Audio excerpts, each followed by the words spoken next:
Bismillahirrahmanirrahim.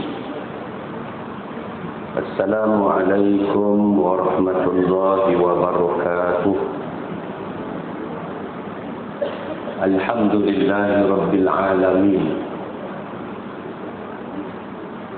Nahmaduhu subhanahu wa ta'ala wa nasta'dihi wa nastaghfiruh wa natubu ilaih. Wa na'udzu billahi min syururi anfusina wa min sayyiati a'malina. Man yahdihillahu fala mudilla lahu wa man yudlil falan tajida lahu waliyyan mursyida. Asyhadu an la ilaha illallah wahdahu la syarika lah wa asyhadu anna Muhammadan abduhu wa rasuluh. Allahumma salli wa sallim wa barik ala sayyidina wa habibina wa syafi'ina Muhammad imamil anbiya'i wal mursalin wa ala alihi tahirin wa sahabatihi sayyidin wa man salaka masalikahum wa nahaja manahijahum ila yaumiddin. Wa ma taufiqi illa billah alaihi tawakkaltu wa huwa rabbul arsyil azim. Allahumma ja'alna minal ladzina yastami'una al-qawl fayattabi'una ahsana. Allahumma ajirna minan nar, Allahumma amin. Yang dikasihi pimpinan SIG, Tuan Haji Mahmudi, pengurus kompleks SIG, keluarga SIG, seterusnya warga kuliah duha dataran SIG, tuan-tuan dan puan-puan muslimin muslimat bakal ahli syurga sekalian. Mudah-mudahan kesemuanya kita dirahmati Allah Subhanahu wa taala. Amin.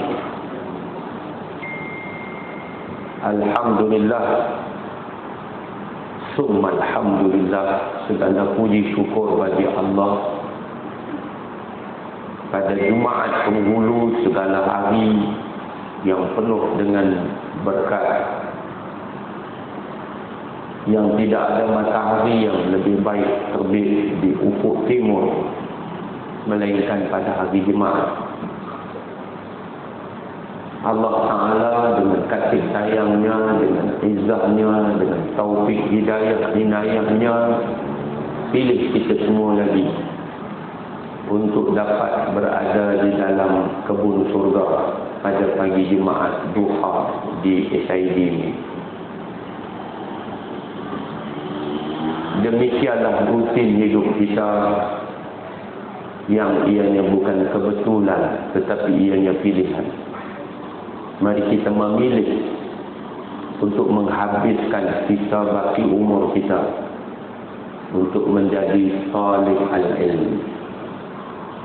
Tuan-tuan, penuntut ilmu ada kedudukan dan kemuliaannya dalam pandangan ulama. Macam kita lah, bila kita tengok penuntut ilmu tengah duduk mengaji, kesian belas kita kepada mereka yang duduk tengah mengaji ni bukan serupa dengan orang tak mengaji lah. Betul? Kita tengok satu orang yang duduk bergelut dalam pengajiannya, dia belajar ilmu memandu kereta.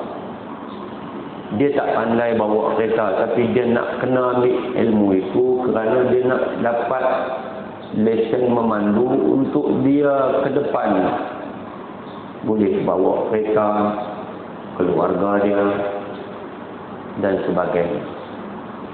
Maka dia dapat lesen L, bawa kereta pun macam peti tak peti. Kita rasa lagu mana tengok orang L kesian, betul ya? Tengok kawan tu dengan lambat dia, dengan tandak pun tak berani, bawa kereta tu macam satu macam Berat. Kita duduk belakang ni, bila kita tak tahu orang di depan kita tu keadaannya, lain kita punya persepsi. Apa masalah? Hijau pun tak jalan lagi. Pasal apa dia ni tak jalan? Oh, rumah pun kata, itulah abang duduk muskilnya, saya tak ada masalah pun. Rupa-rupanya lepas pada tu tengok-tengok kita rasa apa? Allah abang, kesian dekat dia abang. Tengok sampai sandak pun tak berani. Dia tak habis. Takkan kita tak kesian kawan tu sampai sandak pun tak berani, sampai duduk lagu ni, ya Allah, macam robot bawa kereta. Takkan kita kata, apalah dia ni, marah lagi. Tak ada. Kita nanti kata kesian dekat dia abang. Betul tak habis? Betul. Macam tu lah kita. Kalau kita ni duk mengaji, tengok duk mengaji tu ada silap lagi. Kira dia lain-lain. Kira dia lagu lain, syarak kira dia ni tengah mengaji. Tapi kalau kita ni tak mengaji dah, kita rasa pandai dah, kita buat tak betul, mampu juga. Pasal apa? Kita beramal tanpa ilmu, kita beramal dengan benda tak betul, kemudian kita mati dalam tak betul kita tu. Nanya dirilah kita. Jadi sampai bila kita nak mengaji ni? Sampai bila tuan-tuan? Sampai mati. Takkan sampai mati. Sampai terangkat kebodohan kita tentang agama. Sampai kita boleh kata kita terkeluar daripada takrif jahil dengan agama. Siapa berani kata dia tak keluar daripada jahil? Saya pun tak berani kata. Tentu berani. Bolehkah kita kata aku ni dah terkeluar daripada jahil agama? Tak berapa orang yang boleh kata begitu. Sebab itu tuan-tuan dan puan, jom kita azam, aku nak mengaji sampai mati. Tuan-tuan, esok Tuhan siang belas dia ni mengaji sampai mati ni kira akilah. Pasal apa? Pasal dia mengaji. Orang tu belajar Quran, kokak, tapi dia tak pernah berhenti belajar. Rupa-rupanya pahala dia lagi besar. Pahala mengaji dapat satu, pahala kokak dapat satu. Alhamdulillah kita dapat jumpa lagi. Syukur banyak-banyak saya dipahamkan kemarin di Langkawi hujan pagi yang lebat tu Imam beritahu semalam. Semalam pun hujan, pagi kemarin pun hujan. Pagi ni tidak hujan. No, awal pagi tadi ada basah sikit. Setelah ni keadaan cuaca mengizinkan untuk ramai kita main mengaji. Main depan maklum. Depan kosong lagi. Malu nak duduk depan, main duduk depan. Jangan main duduk depan lelaki-lelaki ni sudah. Depan belakang lelaki-lelaki. Alhamdulillah baru-baru ni kita pun di seberang sana pada minggu sudah hari Sabtu kita jemput Ustaz Azhar Idrus di kediaman rasmi yang amat berhormat besar di sebelah rumah dia tu ada dataran parking tu, kita buat dekat situ luas ada lebih kurang mungkin 3,000 ke 4,000 orang ni lagu tu lah.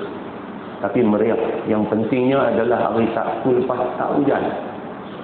Hari Jumaat hujan punya lama. Risaunya saya. Pasal apa? Dewan besar tak boleh pakai rosak. Tengah duk baiki. Kita buat skema. Kita hampak tikar. Kita sedia kursi lebih kurang 1,200, 1,300 lagu tu. Hak lain kena duduk. Saya pergi tengok petang Jumaat. Ya Allah, jangan nak bagi hujan. Mau kalau hujan, niscaya basahlah hamparan. Tuhan kesamlah, malam tu tidak hujan. Sampai hari Sabtu pun tidak hujan. Dan hari itu kita dapat menjayakan kuliah duha perdana Ustaz Azhar Idrus di kediaman Yang Maha Besar. Tuan-tuan boleh ikuti dalam YouTube. Ya, soal jawab agama. Dia tak bagi kuliah dan dia terus memberikan jawapan kepada soalan yang dikemukakan melalui surat. Baik, pagi ini kita sempena dengan berada di bulan Rabiul Awal. Kita pun dah tak sampai seminggu, lebih kurang 5 hari lagi kita jumpa dengan 12 Rabiul Awal 1445. Kita akan bertemu dengan hari yang sangat-sangat bersejarah, hari yang sangat-sangat besar, iaitulah hari keputeraan lahirnya kekasih yang tercinta, kekasih Allah dan kekasih kita semua, yaitu Nabi kita Muhammad sallallahu alaihi wasallam. Saudara, kita nak cakap hari ini tentang Maulid Rasul sallallahu alaihi wasallam, Nabi kita. Dalam satu hadis sahih, saya nak mula bawa satu hadis yang sahih. Kata Nabi, tuba, beruntunglah. Tuba tu makna beruntunglah, bertuah. Liman amana bi, liman ra'ani wa amana bi. Tuba liman ra'ani wa amana bi. Fatuba tuba sab'a marrat liman lam yarani wa amana bi, atau kama qala Rasul sallallahu alaihi wasallam. Nabi kata, beruntunglah sesiapa yang dia melihat aku, makna dia jumpa dengan aku, wa amana bi, dan dia beriman kepada aku. Siapa depa ni? Depa ni lah sahabat. Betul tak? Sahabat-sahabat Nabi, 124,000 orang sahabat itu adalah sekumpulan manusia terpilih yang paling mulia dari kalangan umat, kerana mereka berjumpa dengan Nabi dan beriman dengan Nabi, mati dalam iman.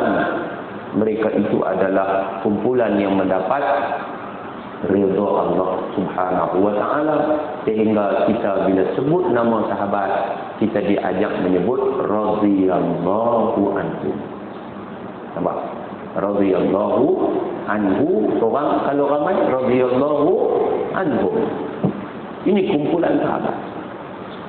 Beruntunglah sekali saja Nabi guna perkataan tuba, sekali saja. Liman ra'ani wa amana bi, siapa yang tengok aku dan dia beriman dengan aku. Beruntung tak? Beruntung. Cuba tengok sahabat, mereka itulah kumpulan yang sangat beruntung.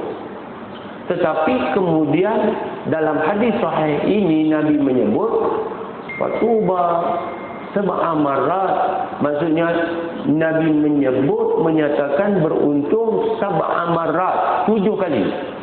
Beruntunglah, beruntunglah, beruntunglah, beruntunglah, beruntunglah, beruntunglah. Tuan ingat senang nak sebut 7 kali?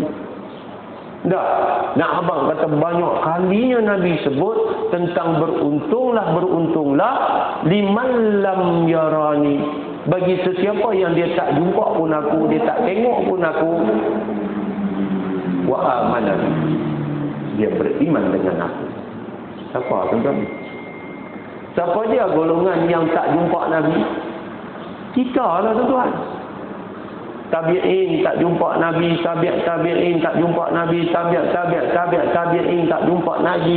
Nabi generasi sebelum daripada kita adalah generasi-generasi yang tak pernah bertemu dengan Nabi, yang telah wafat 1400 tahun yang lalu. Kumpulan yang jumpa dengan Nabi, beriman dengan Nabi, mati dalam iman, mereka itulah golongan sahabat. Dalam keadaan kita menyadari, memahami bahawa sebaik-baik kurun itu adalah kurun aku. 300 tahun yang pertama disebut kumpulan generasi salaf, iaitu kumpulan sahabat yang hidup dengan Nabi 100 tahun pertama. Kemudian 100 tahun kedua, tabi'in. Tabi'in ini orang yang jumpa dengan sahabat, tak jumpa dengan Nabi, mati dalam iman. Tabi'in mereka ini. Kemudian tabi'in 100 tahun lagi. Habis 300 tahun pertama. Lepas tu baru datanglah generasi kemudian disebut khalaf. Kita ini lebih 1400 tahun lah. Tapi kita kekal beriman sedangkan kita tak pernah jumpa pun dengan Nabi. Kita beriman dengan Nabi. Hati kita tersiap, rasa dilukai yang sangat pedih. Dalam bila orang hina dan cerca Nabi, mendidih kemarahan kita. Kita sangat sayang kepada Nabi yang tak pernah kita jumpa. Sebab tu Nabi kata beruntunglah, beruntunglah, beruntunglah sampai 7 kali kepada siapa yang tak pernah jumpa dengan Nabi tapi beriman padanya. Kita beriman tak dengan Nabi? Beriman. Jadi tuan-tuan muslimin muslimat sekalian, maka tiap kali sampai sahaja bulan Rabiul Awal kita akan berhimpun, bercakap, mengungkit kisah-kisah Nabi, bercerita tentang kepribadian Nabi, menyebut ayat-ayat Al-Quran yang menghidupkan hati kita dan menumbuhkan rasa cinta yang mendalam kepada Nabi kita Muhammad sallallahu alaihi wasallam. Allahumma salli ala sayyidina Muhammad. Apa kata ulama tentang sambutan Maulud Nabi? Maza qala al-ulama'u anil maulidin Nabi. Ada tak ulama cakap tentang maulud? Sebab ada orang kata maulud Nabi ni bid'ah. Cakap tentang maulud Nabi ni bid'ah. Benda bid'ah ni bagi mereka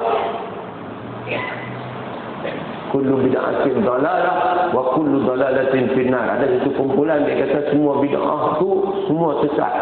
Hak sesat ni semua dalam neraka. Maulud Nabi pun dia kata sesat tu. Jadi kita tak pegang pandangan mereka. Kita mengaku bahawa sambut maulud Nabi bid'ah, tetapi kita bertegas bahawa sambut maulud Nabi ini bid'ah yang hasanah. Dan inilah yang disebut oleh Al-Imam Suyuti. Al-Imam Suyuti dia kata maulud Nabi ini pada faham dia kata orang berhimpun ramai-ramai, kemudian baca beberapa potong ayat Quran, sebut beberapa hadis Nabi, dan cerita tentang Nabi, kemudian mungkin ada jamuan sikit, kan? Kemudian habis. Bagi dia perbuatan ini adalah al-bid'atul hasanah. Dia adalah bid'ah yang baik. Dia kata bid'ah yang baik ni yusabu alaiha sahibuha, diberi pahala kepada orang yang menyambutnya, orang yang menganjurkannya, orang yang berada di dalamnya, di dalam sambut maulud Nabi ini diberi pahala. Sebab bid'ah yang baik semua dikira baik, dikira pahala. Mai. Ada lagi di depan kosong. Jangan duduk atas semen sejuk. Mai. Depan nak dua orang ni boleh tambah jadi 3, jadi tambah jadi 4. Mai. Pasal apa? Pasal bila kita sebut sahaja tentang Nabi ini, kita sebut tentang kelahiran Nabi, keputeraan Nabi, kisah-kisah Nabi, dia akan menambahkan apa? Menambah cinta kita kepada Nabi. Tuan-tuan. Jadi menzahirkan kegembiraan tentang kelahiran Nabi itu adalah merupakan ibadah. Merupakan satu ibadah.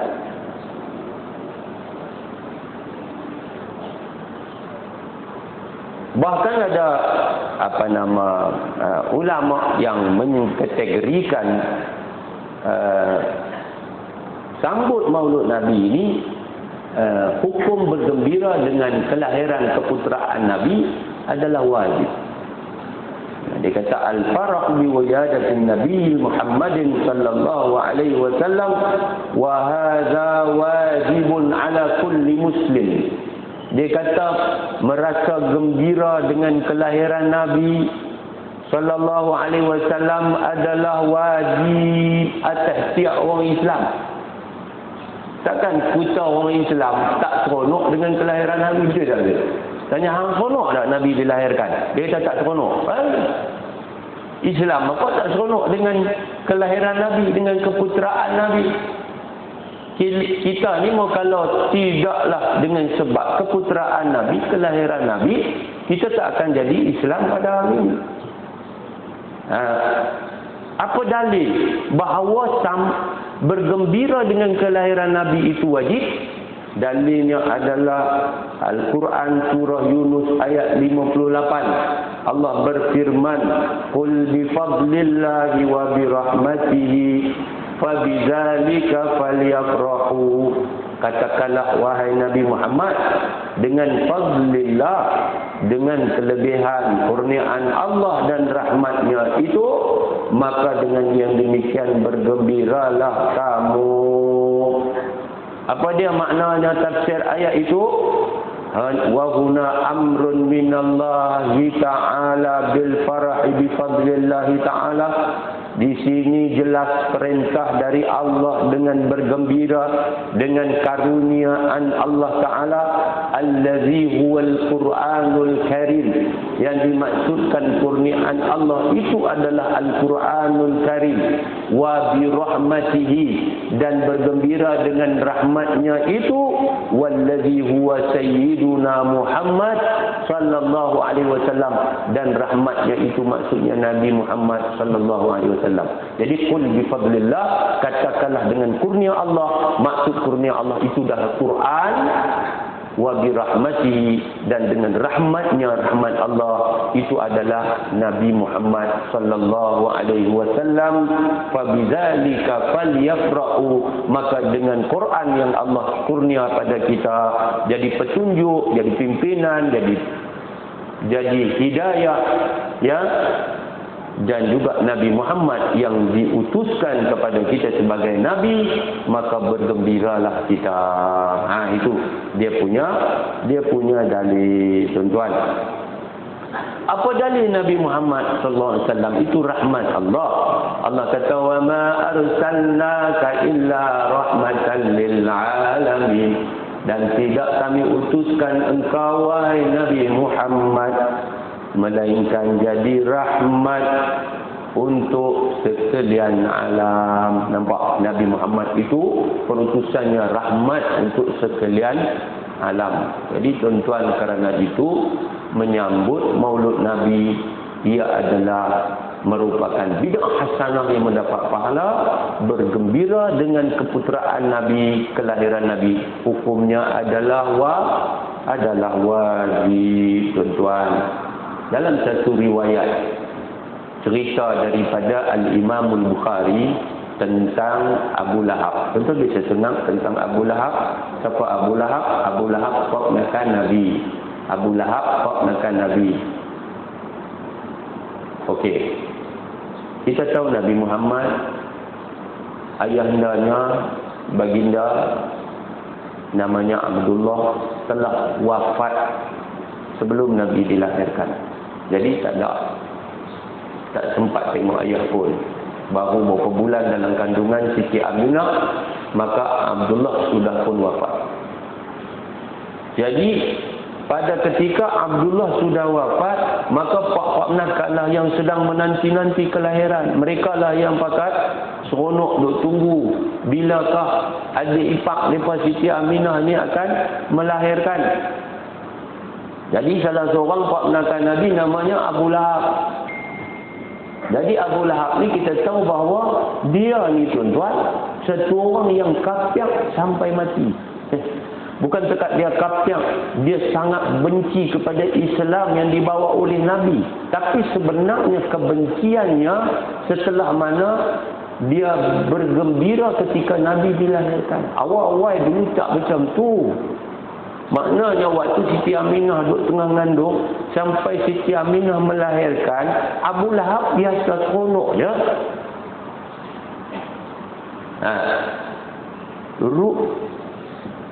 Rawa al-Imam al-Bukhari anna Aba Lahab indama wulida Rasul sallallahu alaihi wasallam fariha bi maulidi. Telah meriwayat oleh al-Imam Bukhari bahwasanya Abu Lahab ponakan Nabi, ketika mana diputerakan, dilahirkan Rasul sallallahu alaihi wasallam, fariha bi maulidi. Dia sangat seronok dengan kelahiran Nabi. Fa'taqa jariyatahu farhan bi maulidi akhihi sayyidina Muhammadin sallallahu alaihi wasallam. Dia telah pun memerdekakan hamba dia. Dia ada satu hamba,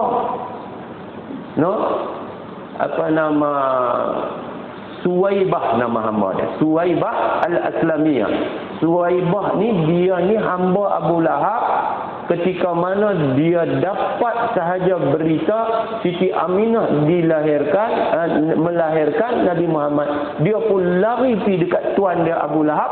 Habaq, Tuan, Siti Aminah sudah selamat melahirkan. Oh, sudah melahirkan? Ya, dia telah melahirkan seorang putera, tuan. Maka seronoknya Abu Lahab ini bukan sahaja Siti Aminah melahirkan, tetapi melahirkan anak lelaki-lelaki. Kita tahu kan zaman tu kalau anak perempuan tidak ada nilai.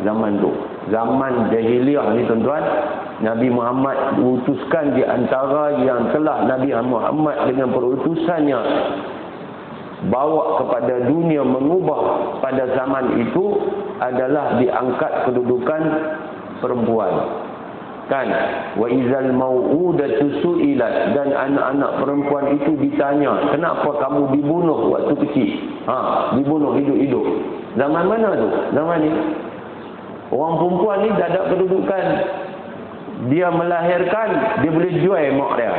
Tak ada kedudukan zaman tu. Anak perempuan dibunuh hidup-hidup, dikambui. Jadi dapat anak laki-laki tu bangga sekali.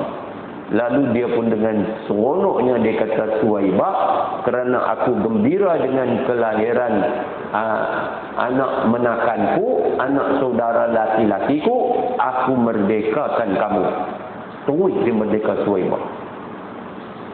Tuan-tuan, rupa-rupanya dengan sebab dia seronok dengan kelahiran Nabi Muhammad ini, lalu memerdekakan Suwaibah, walaupun dia mati dalam keadaan tercatat di dalam Al-Quran. Al-Lahab itu kan, tabbat yada abi lahabin wa tab, celakalah dua tangan Abu Lahab secelaka-celakanya. Pasal apa? Pasal Abu Lahab ni lah orang pertama yang terang-terang menyebut di depan khalayak untuk menyebut celaka kepada Nabi Muhammad. Ni Abu Lahab ni, pak menakan Nabi yang seronok dengan Nabi dilahirkan. Pak menakan Nabi lah orang pertama. Abu Lahab ni lah orang pertama yang kata celakalah kamu. Tabballaka ya Muhammad alihaza jama'tana. Dia kata kat Nabi Muhammad, celaka kamu wahai Muhammad, kerana inikah kami semua kamu himpun? Sebab Nabi Muhammad mengajak kepada Islam. Pada ketika itu dia tak boleh terima. Dia kata celaka. Maka Allah jawab di dalam Quran, tabbat yada abi lahab wa tab, celakalah dua tangan Abu Lahab secelaka-celakanya. Abu Lahab jadi ahli neraka, kafir kekal selama-lama.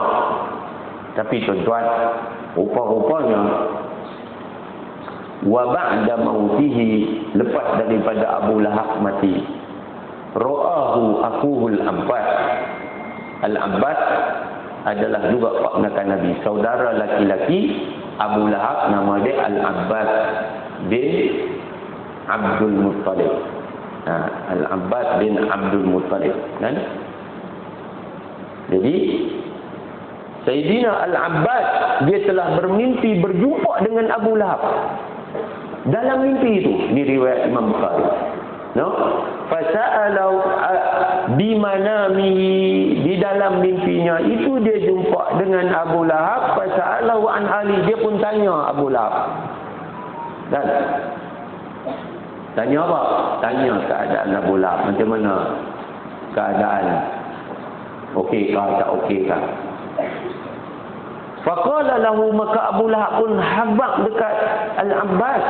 Dia kata annahu yukhaffafu annil azab, sesungguhnya telah diringan ke atas aku azab, fi kulli yaumi itsnaini, pada tiap-tiap hari Isnin. Hari Isnin dia akan dapat sikit keringanan daripada azab neraka. Fayusma'u li an amassa ba'dal ma'i min ibhami, maka dibenarkan bagiku untuk aku dapat ayak sikit saja daripada ibhami, daripada jariku. Dia dapat minum ayak sikit dalam rasa satu. Bisa babin, dengan sebab annani a'taqtu jariyati, sebab aku telah merdekakan akan jariyahku, hamba sahayaku, farhan, dengan kerana aku gembira bi maji'i Muhammadin ibni akhi ila dunya, dengan kelahiran Nabi Muhammad, anak saudaraku, ke dunia ini. Abu Lahab pun dapat keringanan. Dia kafir, kekal neraka selama-lamanya. Takkan kita yang jadi pengikut Nabi, yang beriman dengan Nabi, yang sayang dekat Nabi, yang cinta dekat Nabi, yang kasih dekat Nabi, bila sambut maulud Nabi tak dapat kemuliaan yang lebih daripada Abu Lahab? Tuan-tuan, seluruh alam ini menikmati kelahiran Nabi. Seluruh alam ini mendapat apa yang dinanti-nanti dengan keputeraan Nabi. Kalau burung yang terbang di udara, ikan yang berenang dalam air, pokok kayu, gunung ganang, bukit bukau, semua seronok dengan kelahiran Nabi. Kenapa kita yang beriman, yang terhutang budi Nabi SAW sampai mati, kita akan terus berhutang dengan Nabi? Sampai mati kita akan mengharapkan syafaat Nabi. Tiba-tiba kita dilarang daripada sambut maulud Nabi. Apalah jenis manusia hak sambut larang kepada orang yang beriman dengan Nabi, nak bergembira dengan keputeraan Nabi. Tuan-tuan, kita ni bukan apa sangat pun. Tiap-tiap hari Isnin keputeraan Nabi di bulan Rabiul Awal setahun sekali je pun. Patutnya kita sambut maulud Nabi ni bukan bulan Rabiul Awal saja. Tiap-tiap hari sambut maulud Nabi. Sebab apa? Kita sayang kepada Nabi. Kita sayang dan kita kasih kepada Nabi. Tuan-tuan muslimin muslimat dirahmati Allah. Kata Al-Imam Al-Hafiz Syamsuddin bin Nasiruddin Al-Dimashqi, dia kata qad sahha anna Aba Lahab yukhaffafu anhu azabun nar fi misli yaumil itsnain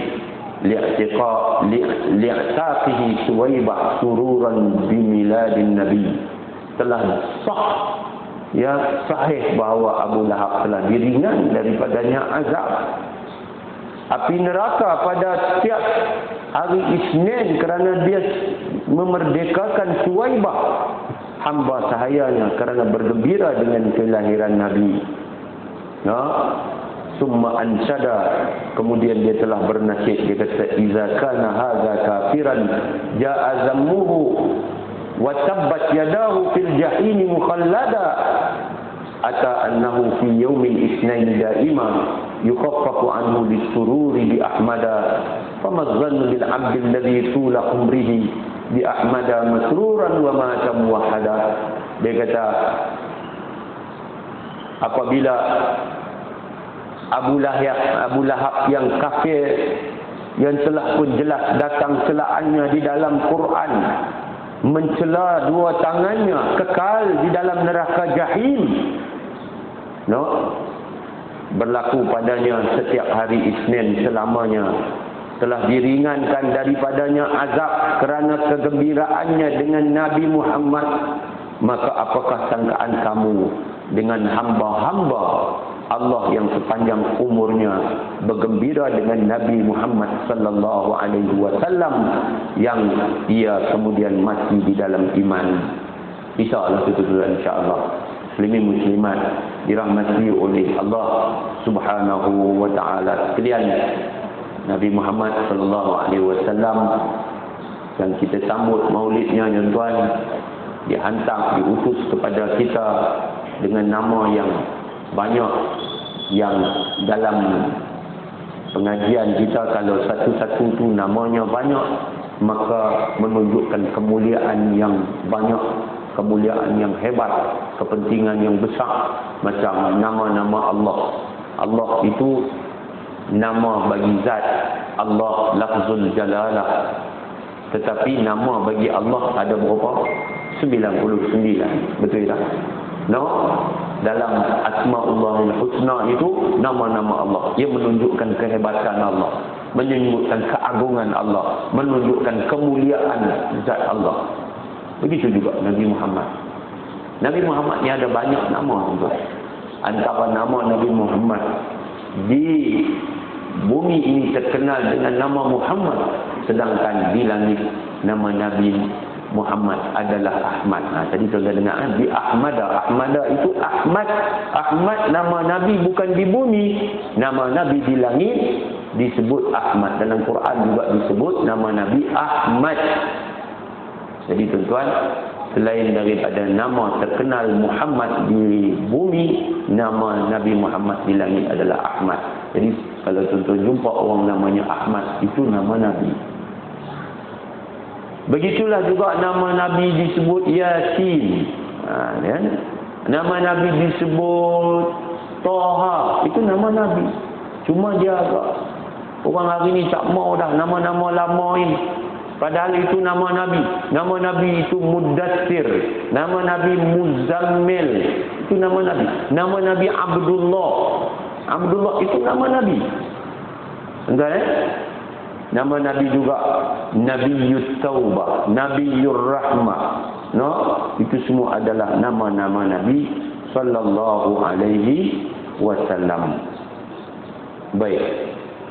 Kemudian ada satu bahagian lagi dibahaskan juga oleh ulama tentang at-ta'biru bil farahi bi wiladatin Nabi sallallahu alaihi wasallam. Kita nak menterjemahkan kegembiraan dengan keputeraan Nabi. Di antaranya ada orang buat syarahan, buat perarakan, buat makan-makan, buat penuhi maulud Nabi. Semua itu masih di dalam terjemah kegembiraan. No? Kita berselawat kepada Nabi, buat majlis selawat, buat majlis qasidah, berjanji. No? Lepas itu kita selain daripada memuji-muji dengan menyebut kisah-kisah Nabi, kita beramal dengan sunnah itu adalah ta'bir. Kalau kita tengok Nabi sallallahu alaihi wasallam, suatu ulama kata mustahab, ya, disunatkan dan disyariatkan di dalam agama kita. No? Di dalam sunnah nabawiyah dia kata fatta'biru bil farahi bi wiladatin nabi sallallahu alaihi wasallam mawjudun. Ada dalilu fi sunnah an-nabawiyah. Dalilnya ada di dalam sunnah nabawiyah. Yang pertama, ad-dalilul awwal su'ila Nabi sallallahu alaihi wasallam an shaumi yaumil itsnain qala dzaka yaumun wulidtu fihi wa yaumun bu'istu aw unzila alayya fihi. Ditanya kepada Nabi sallallahu alaihi wasallam tentang puasa hari Isnin. Maka Nabi pun menjawab, itulah hari aku dilahirkan, aku diputerakan.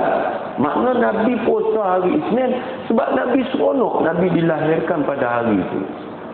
Itu menunjukkan Nabi menyatakan kegembiraan Nabi, dia baginda dilahirkan hari Isnin, dia puasa hari Isnin.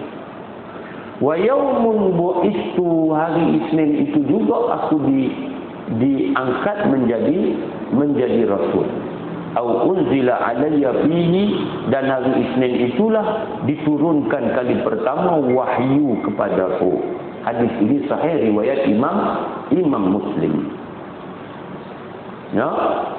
Wa hadzal haditsu sahihun, dan hadis ini sahih, yadullu ala ta'birin nabi Atau hadzal hadits sahih, hadis yang sahih ini yadullu ala ta'bir Nabi Muhammad sallallahu alaihi wasallam bil fara'i bi yaumi wiladatihi. No, wa hadha at-ta'bir kana bi syai'in min al-ibadat wa huwa as-shaum.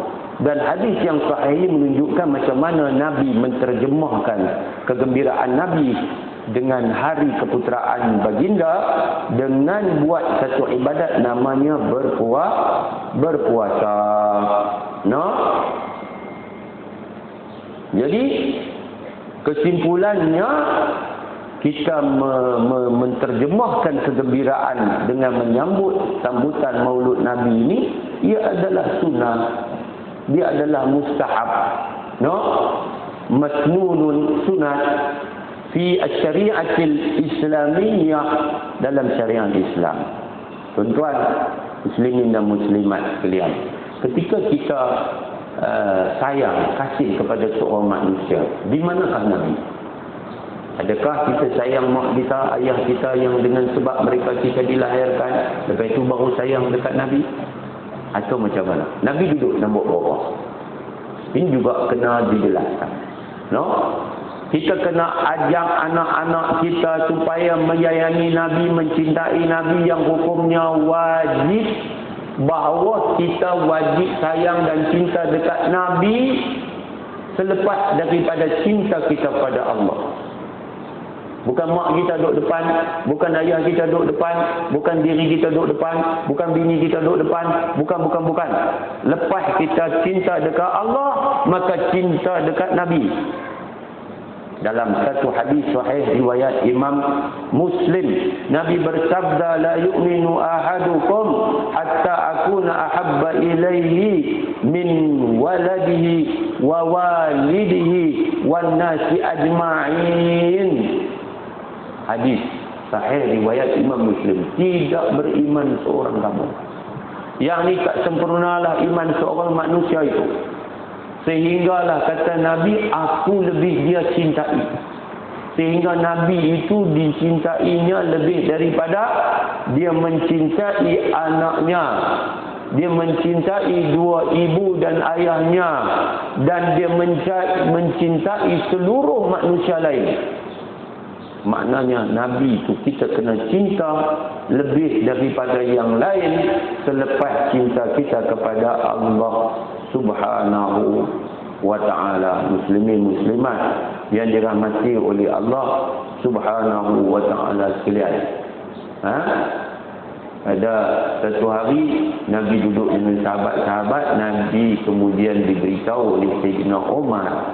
Umar kata, wahai Rasulullah, tidak ada yang lebih aku sayang dan cinta melainkan aku cinta kepadamu selepas diriku. Tuan-tuan. Nah, maknanya Sayyidina Umar habaq dekat Nabi depan sahabat lain, dia sangat sayang dekat Nabi, dia sangat cinta dekat Nabi lebih daripada yang lain selepas dirinya. Maknanya dia sayang diri dia, lepas itu dia sayang Nabi. Nabi tegur dia. Nabi kata, tidak, wahai Umar Al-Khattab, tidak begitu.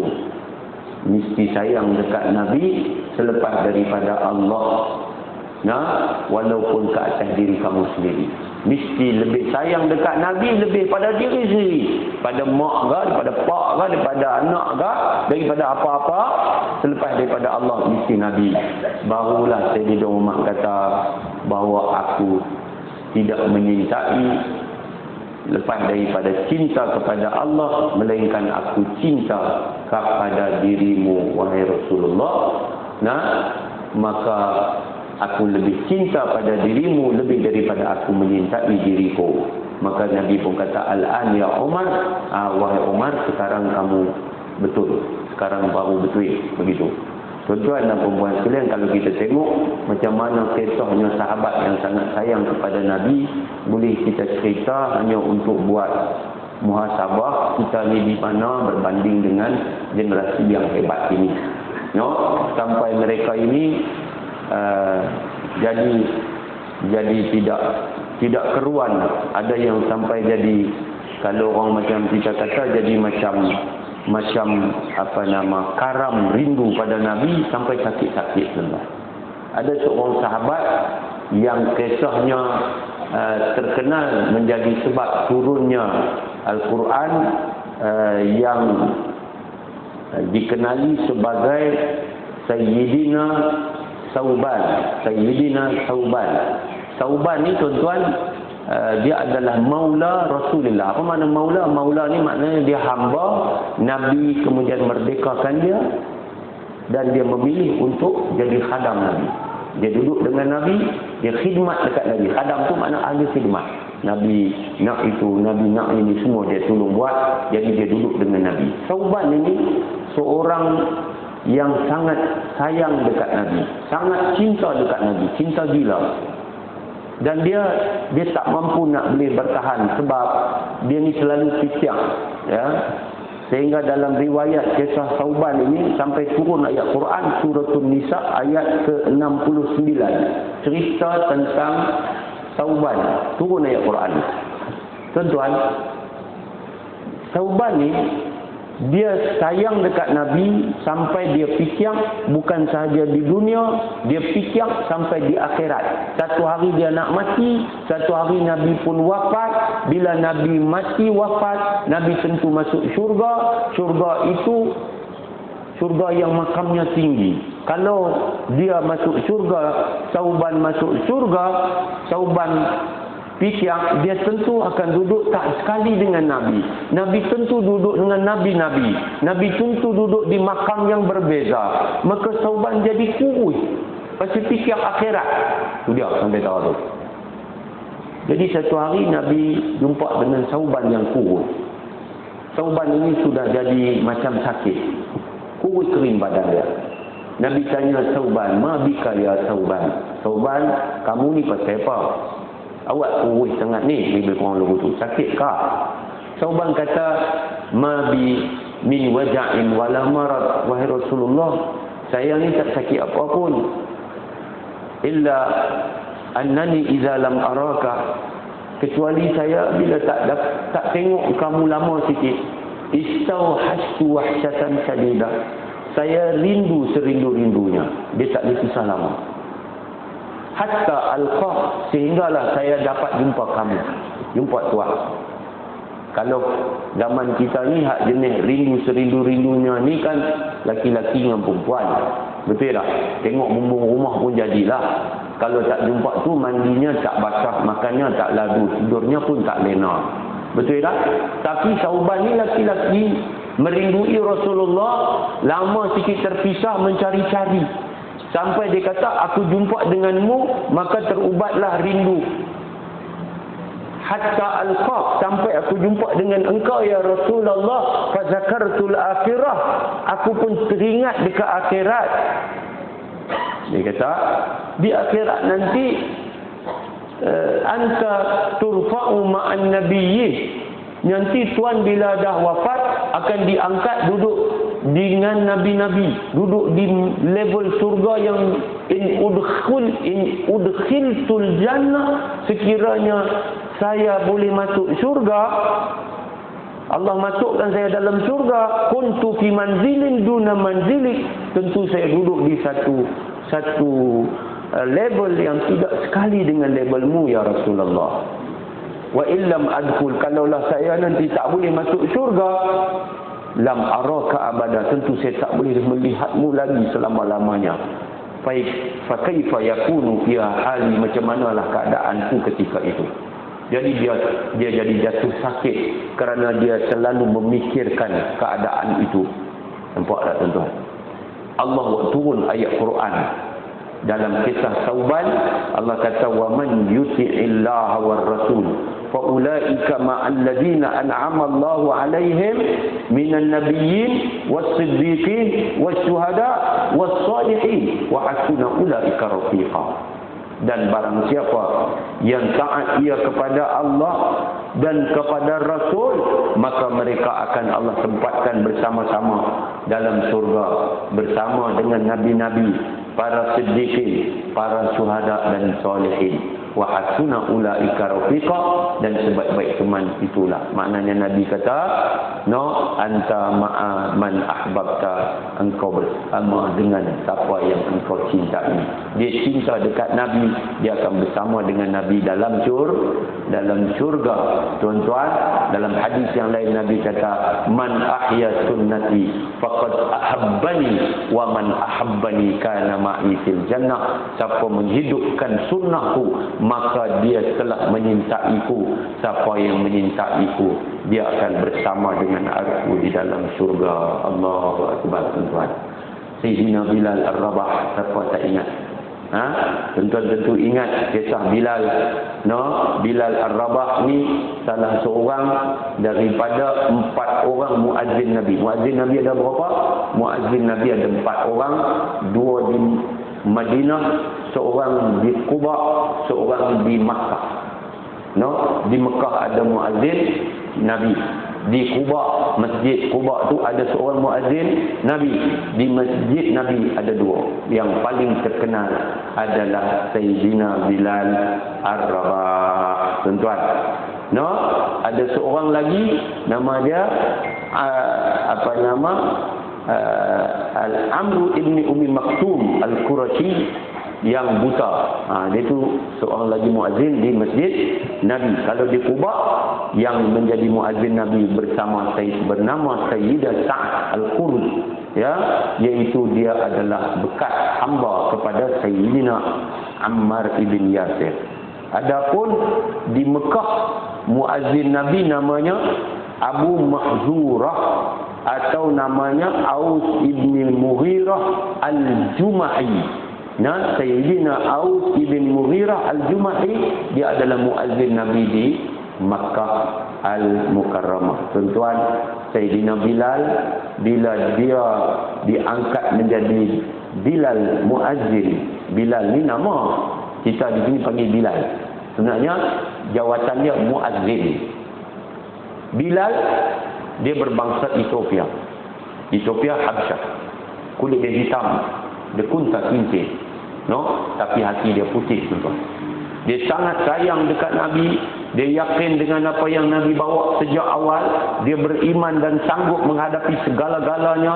Bahkan dia hampir mati ketika mana dia disiksa oleh tuannya. Badannya yang tidak dibalut pakaian dihampar ketika itu di atas tanah yang sangat panas, pasyak yang sangat terik. Tuan-tuan, baju tak pakai. Tuan-tuan, bahagian bawah saja ada seluar, tapi baju dia tak pakai, ambil batu tok atas dada dia, terbakar badan dia. Dia dipaksa untuk memuji Tuhan Lata dan Uzza. Dia dipaksa meninggalkan Islam. Bilal kata ahadun ahad. Dia dimerdekakan oleh Sayyidina Abu Bakar.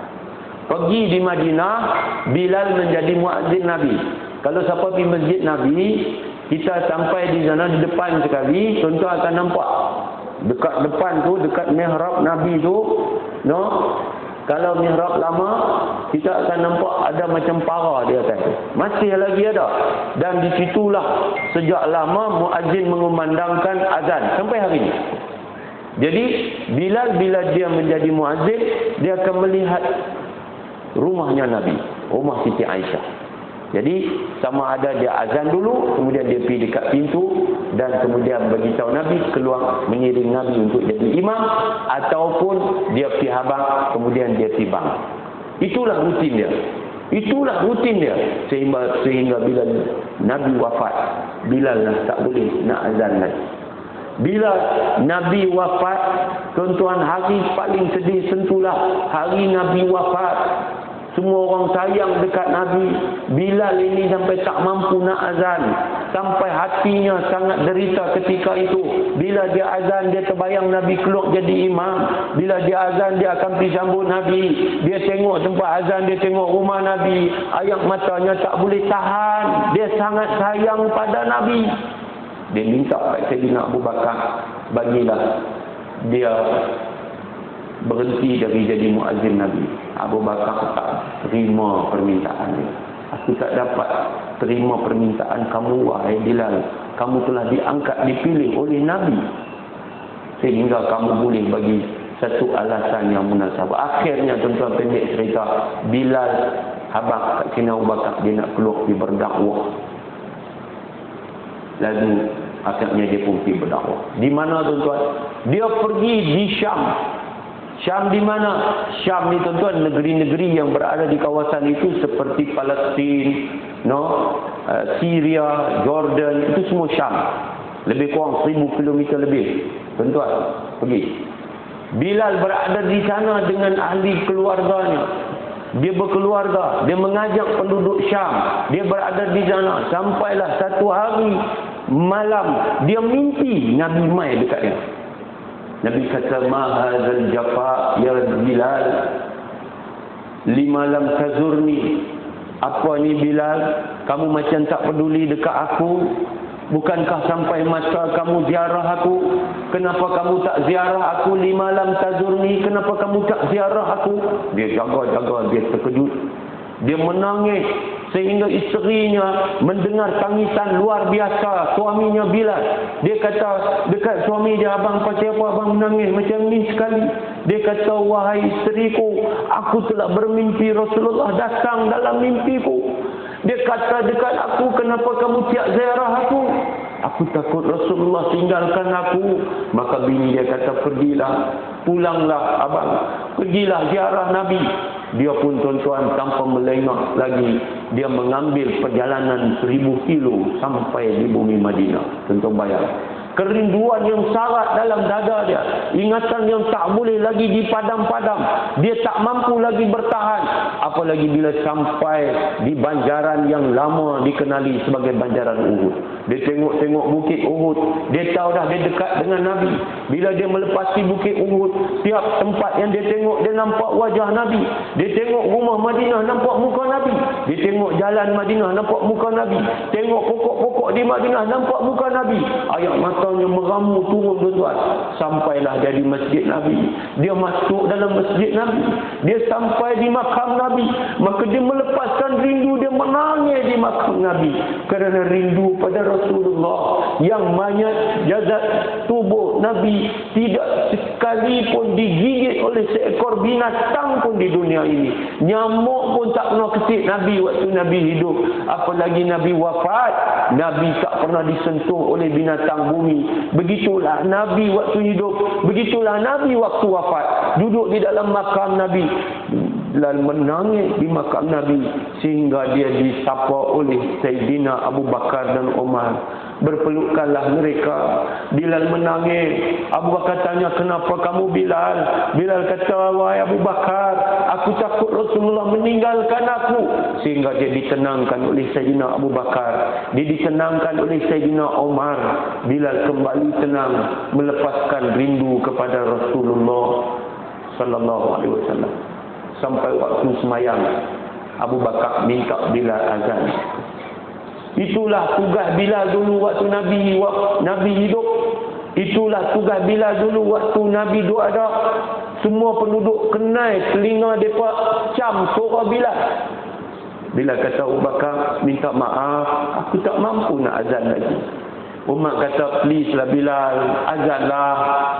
Dia kata, "Minta maaf, aku tak mampu nak azan." Tiba-tiba datang 2 orang cucu Nabi yang terkenal, Sayyidina Hasan dan Husain. Bilal peluk dan Bilal kata, "Aku mencium Rasulullah pada cucu Rasulullah." Menangis Bilal semula. Kata 2 orang cucu Nabi, "Pak Cik Bilal, azanlah." Dia dah tak mampu nak tolong. Dia pun naik tempat dia tuan-tuan. Dia pun laungkan azan, "Allahu Akbar, Allahu Akbar." Suaranya sampai di rumah-rumah di Madinah. Menangis. Penduduk Madinah terkejut tuan-tuan. Abu Isa Muhammad, adakah Nabi Muhammad sudah bangkit semula? Adakah Muhammad sudah kembali? Mereka dengar suara Bilal, "Asyhadu an la ilaha illallah."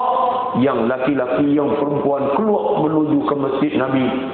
Tapi bila sampai asyhadu anna Muhammadan, Bilal tumbang, pingsanlah Sayyidina Bilal kerana rindu Rasulullah.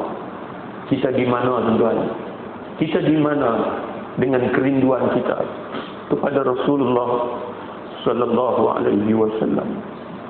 Kalau kita sayang, kalau kita rindu, maka pusaka Nabi lah yang akan kita pegang dalam kehidupan ini, kerana diutuskan untuk membawa pusakanya yang mesti kita terima setelah Nabi tiada. Apa pusaka Nabi, tuan-tuan? Taraktu fikum amrain. Aku tinggal dekat kamu semua dua perkara. Ma in tamassaktum bihima, selagi mana kamu berpegang dengan kedua-dua yang ku tinggalkan ini, lan tadillu ba'di abada. Kamu tidak akan sesat lama-lamanya. Kitab Allah wa sunnati, itulah Quran dan sunnah Nabi sallallahu alaihi wasallam. Kalau betul kita sayang dekat Nabi, Nabi sudah membuktikan dia sayang kepada umat. Tuan-tuan, Nabi sayang dekat umat ni sampai Nabi wafat. Nabi sayang dekat umat, Nabi nak wafat sebut ummati, ummati, umatku, umatku.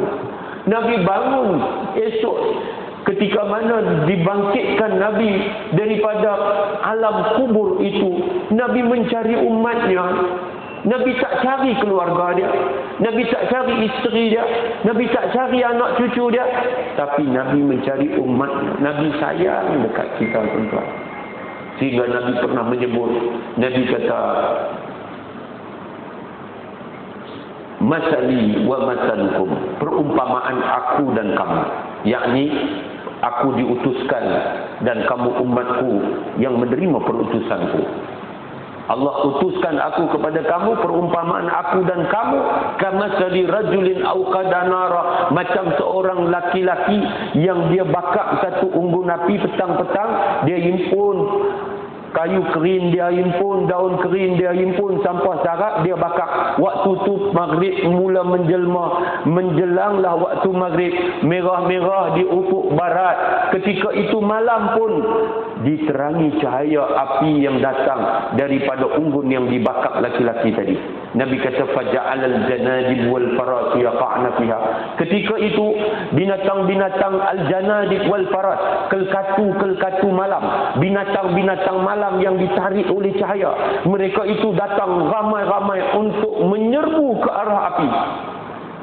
Kata Nabi, wa huwa yadubbuhunna anha. Laki-laki tadi seorang diri, dia cuba halang binatang-binatang malam daripada mati di dalam api yang membakar. Ketika itu dia halang mereka sedaya upaya. Tuan-tuan bayangkan berapa banyak binatang yang mati. Bayangkan berapa banyak binatang yang terbunuh, yang sedikit saja dapat diselamatkan. Lalu kata Nabi, wa ana akhidun bihajazikum 'anil nar. Wa ana akhidun, akulah yang sedang memegang bihujazikum 'anil nar, dengan pakaian kamu, baju kamu, kain kamu, jubah kamu, aku pegang dengan tangan aku.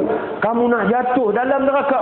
Wa antum tuflituna min yadayya, kamu sedang kelepiak, kamu sedang cuba nak melepaskan diri kamu untuk jatuh dalam neraka daripada genggaman tanganku. Faham tak faham, tuan-tuan? Kita sedang diselamatkan oleh Nabi.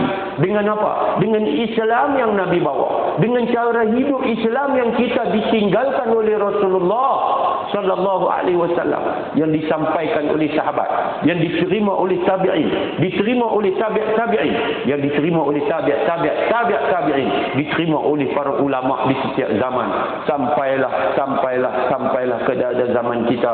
Inilah Islam yang terang benderang, yang siapa ikut sampai ke surga, siapa yang gagal dia akan jatuh ke dalam neraka. Nabi kata, kullu ummati yadkhuluna al-jannah, semua umat aku masuk syurga belaka, illa man aba, kecuali orang tu tak mau masuk syurga. Sahabat heran, ada orang tak mau masuk syurga. Sahabat tanya, man ya'ba ya Rasulullah, siapa orang tak mau masuk syurga ni? Nabi kata, man ata'ani dakhala al-jannah, siapa ikut aku, taat aku, dia masuk syurga. Wa man asani, siapa derhaka aku, faqad aba, dialah orang yang tak mau masuk syurga. Jadi jom kita ikut Nabi, jom kita sayang Nabi. Nabi adalah sebaik-baik contoh dan teladan. Manusia di mana zaman akan tetap berubah, maka ketika zaman berputar, kita juga turut berputar bersama zaman. Jangan tinggalkan Quran, jangan tinggalkan sunnah. Zaman kita hidup zaman fitnah macam kepingan malam. Kita zalim diri kita, kita zalim orang lain. Jangan zalim. Allah haramkan kezaliman atas zatnya dan Allah haram kezaliman atas diri kita. Jaga hablullah, hablun minallah. Jaga hablun minannas. Hablullah di dunia ini apa dia? Kitab Allah.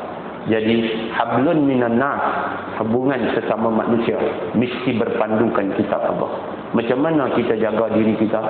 Jaga diri kita dari neraka. Bila kita jadi seorang yang memiliki tanggungjawab, kita ada ibu, kita ada ayah, kita jadi anak soleh, anak solehah. Bila kita jadi suami, kita jadi suami yang soleh, berpandukan apa? Quran dan hadis. Kita jadi isteri, kita jadi isteri solehah, berpandukan apa? Berpandukan ujaran agama. Jangan letak nafsu di depan. Nafsu tak boleh buang, tuan-tuan. Nafsu amarah yang jahat akan tetap bersekongkol dengan iblis, dengan setan, dengan jin jahat nak jahanamkan kita. Kita mesti letak nafsu itu di atas neraca iman dan takwa supaya nafsu amarah dicuci sehingga akhirnya dia menjadi nafsul mutmainnah. Bahagialah orang bahagia, celakalah orang celaka. Sudah terbentang jalan bahagia, kenapa dipilih jalan derita? Sudah jelas jalan ke surga, kenapa tetap memilih ke neraka? Jalan ke surga ada denainya, ada jalannya. Dalam Quran dan hadis terpampang, tetapi ia sulit, ia kadang-kadang menyakitkan. Di akhir zaman, orang yang pegang agama Islam, dia pegang seperti dia menggenggam bara api. Kata Nabi, kal-qabidhi 'alal jambi. Dia genggam, terbakar tangan dia. Pedih, sakit, panas kalau dia lepas kepada. Macam itulah kita kena lalu hidup ni. Ambil yang halal, jangan ambil yang haram. Taat kerana Allah, kerana Rasulnya. Wa ma atakumur rasul fakhudhu wa ma nahakum anhu fantahu. Apa yang dibawa kepada kamu oleh Rasul, ambil dia. Apa yang dihalang, dilarang, dicegah, jangan. Tinggalkanlah apa yang dilarang, dicegah oleh Rasul, oleh syarak, oleh agama kita. Tuan-tuan muslimin muslimat sekalian, Nabilah sebaik-baik teladan, sebaik-baik pemimpin, Nabi. Sebaik-baik ketua tentera, Nabi. Sebaik-baik imam, Nabi. Sebaik-baik ayah, Nabi. Sebaik-baik suami, Nabi. Sebaik-baik manusia, Nabi Muhammad sallallahu alaihi wasallam. Kita boleh sahaja melihat dan mengkagumi tokoh-tokoh yang ada, tetapi jangan lupa kepada seorang tokoh yang tidak ada tolok bandingnya. Itulah Nabi kita Muhammad sallallahu alaihi wasallam. Nabi kata, "Qul innama ana basyarun mislukum yuha." Katakan wahai Nabi Muhammad, aku manusia macam kamu, tetapi aku diwahyukan. Nabi hidup berpandukan wahyu. Nabi bertutur, tidaklah tuturan Nabi melainkan wahyu. Wa ma yantiqu 'anil hawa in huwa illa wahyu yuha. Tidaklah Nabi Muhammad bertutur dengan mengikut hawa nafsunya, tapi yang dia tutur adalah wahyu daripada Allah. Kita lemah, kita tidak kuat. Nabilah inspirasi kita untuk kita menjadi gagah dan kita kuat. Tuan-tuan, bahaya manusia hari ini kerana mendahulukan dunia daripada akhirat. Bahaya manusia hari ini kerana mendahulukan akan harta, melupakan hisab. Bahaya manusia hari ini kerana mendahulukan rumah besarnya, lupa kepada rumah kecilnya, kubur. Jom kita mula hari kita di masjid. Jom kita mula hari kita di masjid. Jom kita ajak anak bini kita ke masjid. Jom kita balik kepada tempat kekuatan kita, iaitu masjid, tempat curahan rahmat Allah Subhanahu wa taala. Mudah-mudahan kita dapat amal apa yang Nabi tinggal dekat kita, kita akan dapat hidup dalam bahagia dari dunia sampai akhirat. Pada para suami yang sedikit jumlahnya, ramai bilangannya yang menonton melalui YouTube nanti, saya berpesan, pimpinlah isteri kita. Nabi kata, istausu bin nisa'i khairan. Di antara yang Nabi pesan sebelum Nabi wafat, sembahyang dan juga berwasiat tentang wanita. Sembahyang dan berwasiat tentang wanita. Ambil berat tentang sembahyang anak cucu kita. Ambil berat tentang kebajikan wanita, isteri kita. Isteri kita bukan robot. Isteri kita bukan hamba abdi. Isteri kita bukan pekerja. Isteri kita adalah amanah Allah. yang Allah telah muliakan kita sebagai seorang lelaki dengan kehadiran seorang yang bernama isteri. Diambil tulang rusuk Nabi Adam sebelah kiri yang bengkok, lalu dijadikan Siti Hawa sebagai pasangan hidupnya. Lalu seronok dan bahagialah Nabi Adam setelah dia sunyi di dalam surga melihat binatang-binatang berpasang-pasangan, terbang burung berdua-duaan berpasang-pasangan, tapi dia sunyi bersendirian. Dijadikan Siti Hawa, dan kerana kemudiannya berkembang zuriat Nabi Adam di bumi, maka isteri tetap kekal dengan peranan dan fungsinya. Kalaulah isteri kita dilayan dan diberikan hak yang sepatutnya, maka percayalah keluarga kita akan jadi lebih kuat dan tentu lebih hebat. Ibu, tuan-tuan, syurga di bawah telapak kaki ibu. Jari kita yang 5, tak ada kelingking boleh lagi. Tak ada jari manis, boleh lagi. Tak ada jari tengah, boleh lagi juga.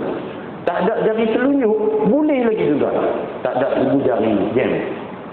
Jam, semua perlu pada ibu jari. Cuba tak ada, jam kita ada. Macam itulah ibu rumah. Kalau tak ada ibu rumah, jam. Cuma rahmat Allah lah, tuan-tuan. Tadi pun daripada Arab kesian, tu Imam Kelibang cerita, anak tu dah lah istimewa.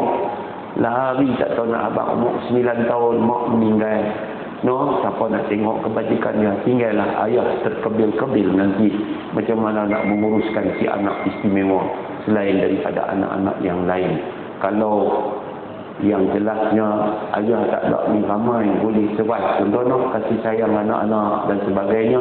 Tapi bila si ibu tiada di dalam rumah itu, maka tak ramai ayah boleh mengurus sebaik wujudnya si ibu. Jadi jom hargai sementara ada. Bila dah tak ada, tentu kita akan sedih, tentu kita akan menangis pada saat ia telah tiada. Memang perangai manusia ni, tuan-tuan, dia hanya tahu menghargai sesuatu itu sebenar-benar penghargaan ketika ia sudah tak ada lagi. Anak-anak hanya tahu nilai ibu bapa bila ibu ayah sudah mati. Waktu tu barulah dia menyesal. No, suami akan hanya tahu nilai isteri waktu isteri sudah tiada. Isteri pun sama, bila suami tak ada, waktu tu barulah dia terkenang, waktu tu barulah dia terbayang. No, berlangkah bahagianya waktu suami pasangan hidup masih ada bersama. Jadi kita ini pakai ada lagi, alhamdulillah Tuhan bagi kebanyakan daripada kita, maka hargailah apa yang ada, berpandukan sunnah Nabi sallallahu alaihi wasallam. Sehingga setakat tu udah kita sempena Maulid Rasul sallallahu alaihi wasallam pada Jumaat penuh berkat ni, banyak-banyak selawat kepada Nabi, banyak-banyak selawat kepada Nabi. Nabi sallallahu alaihi wasallam duduk nanti di sana dan akan menjawab setiap selawat yang diucapkan oleh umat Nabi sallallahu alaihi wasallam. Allahumma shalli ala sayyidina Muhammad. Terima kasih bagi pihak Yayasan Amal Malaysia Cawangan Negeri Kedah di atas sumbangan tuan-tuan dan puan-puan, sama ada secara tunai ataupun online. Wakaf-wakaf Al-Quran, wakaf telaga, wakaf kati hospital, ya, yang tuan-tuan sumbang untuk sumbang bagi pihak tuan-tuan di negara-negara yang memerlukan. Dan terima kasih juga kepada yang membeli Zuitina, iaitu minyak zaitun daripada buah muda yang dilengkapi boleh tuan-tuan dapati di Masjid Al-Hana, di kedai Masjid Al-Hana. Tuan-tuan sangat mustajab dan mujarab. Tadi pun saya sebut di Masjid Al-Hana, jangan lupa tuan-tuan, mari kita makan kambing lah. Ramai orang perempuan ni kan makan kambing. Mak saya tak makan kambing, arwah dah. Saya kata, mak makan kambing, mak niat, ya Allah aku makan ni pasal Nabi makan, Nabi suka makan. Dan minyak zaitun ni tuan-tuan, Nabi sebut dalam hadis, kulu az-zait wa dajinu bih, makan minyak zaitun dan sapu dengannya. Fa innahu min syajaratin mubarakah, maka sesungguhnya dia daripada pokok yang diberkati. Jadi Nabi suruh kita makan. Makanlah. No? Tuan-tuan nak tahu beza zaitun yang kualitinya rendah dengan zaitun yang kualitinya tinggi? Bila tuan-tuan buka buah tang hidung, tuan-tuan rasa dia panggil apa? Rasa macam busuk, rasa macam baunya tak sedap, baunya lama. Itu zaitun yang tak kualiti. Kalau tuan-tuan ambil zaitun tak kualiti tubuh dalam mulut, tuan-tuan rasa berat, minyak tu berat, rasa macam minyak kita duk goreng di dapur tu, dia berat. Tapi kalau zaitun, minyak dia yang berkualiti, tuan-tuan bubur di hidung, tuan-tuan bau sedap, tuan-tuan bau minyak muda, zaitun muda, buah muda, macam bau buah pelam muda lah tu. Bila tuan-tuan bubur di dalam mulut, tuan-tuan rasa ringan. Itu buah yang berkualiti. Itu Zuaitina, buah zaitun muda. Banyak testimoni yang baik. Yang paling baik sekali, dia akan membersihkan bahagian organ dalam kita. Dia adalah antioksidan tinggi, dia adalah anti kanser, dia boleh membaiki keradangan, ya. Dia membaik pulih sistem dalam tubuh kita. Mudah-mudahan dengan rahmat dan kasih sayang Allah, yang menyembuh adalah Allah, bukan yang menyembuh itu zaitun. Mudah-mudahan kita akan sihat untuk melakukan ibadat. Tuan-tuan, insya-Allah kita jumpa pada bulan hadapan. Tuan-tuan yang ingin untuk buat pindahan akaun bank ke Yayasan Amal Malaysia Kedah, tuan-tuan boleh ambil nombor telefon saya. Dan saya cadangkan lagi sekali, ambil nombor telefon saya yang belum lagi daftar masuk ke grup HIG, hantar dekat saya, beritahu nak masuk grup HIG. Sebab saya duduk ingat ke depan nanti ada bahan yang saya nak kongsi, kita nak baca, saya akan tembak dalam tu. Jadi kita ada rujukan, jadi kita boleh baca dalam telefon kita. Siapa yang belum ada telefon pintar, garis-garis, nak pergi beli satu lah, tak mahal dah. Pergi beli satu, nanti belajar garis. Ada, saya tahu tak ada lagi, dia ada telefon nak jenis tekan macam mak saya, dia tekannya, dia tak erti garis. Beli dah garis, mak garis kan susah pun, tak payah. Jadi kebanyakan nanti akan ada yang tu, bila kita ada doa, kita nak hurai, kita tembak dalam tu. Ada hadis yang kita nak hurai, kita tembak dalam tu. Bila kita baca, kita boleh tengok dan kita boleh hafal kemudiannya, insya-Allah. So ambil nombor telefon saya 013 488 1967. Tuan-tuan dialu-alukan untuk bertanya, ya. Daripada pertanyaan boleh timbul jawapan. Kita boleh jadikannya sebahagian daripada bahan yang boleh kita terang dalam kuliah kita secara bersemuka pada bulan yang akan datang, insya-Allah. Yang cepat atau segera kita dahulukan jawapan di dalam grup WhatsApp kita yang boleh kita lewatkan. Nanti kita akan hurai bila kita bersemuka seperti ini. Terima kasih atas sokongan kepada SIG, kuliah duha yang diadakan setiap minggu. Semua orang pakai kempen, ajak ramai-ramai mai mengaji. Biarlah di tangan kita ada apa? Kunci syurga. Bukan di tangan kita ada kunci neraka. Kunci syurga tu untuk apa? Kita buka, kita masuk, kita bawa orang lain masuk bersama-sama. Jangan ada kunci syurga, kunci neraka. Sebab siapa ada kunci neraka, dia buka, dia terjun, dia pula menyebabkan orang lain terjun dengan dia, maka celakalah dia. A'udzubillahi minasyaitonirrajim. Bismillahirrahmanirrahim. Alhamdulillahirabbil alamin. Allahumma shalli ala sayyidina Muhammad wa ala alihi washabbihi ajma'in. Allahumma hdi qaumana fa innahum la ya'lamun. Allahumma 'allimna ma yanfa'una wanfa'na bima 'allamtana. Allahumma zidna ilma. Allahumma faqihna fid din wa 'allimna at-ta'wil. Allahumma arina al-haqqa haqqan warzuqna ittiba'ah wa arina al-batila batilan warzuqna ijtinabah. Rabbana atina fid dunya hasanah wa fil akhirati hasanah wa qina adzabannar. Wa sallallahu ala sayyidina Muhammad wa ala alihi wa sallam. Walhamdulillahi rabbil alamin. Subhanakallahumma wa bihamdik, asyhadu an la ilaha illa anta, astaghfiruka wa atubu ilaik. Bismillahirrahmanirrahim. Wal 'asri innal insana lafi khusr illa alladhina amanu wa 'amilus shalihat wa tawassaw bil haqqi wa tawassaw bis sabr. Wassalamu alaikum warahmatullahi wabarakatuh. Taqabbalallahu minkum.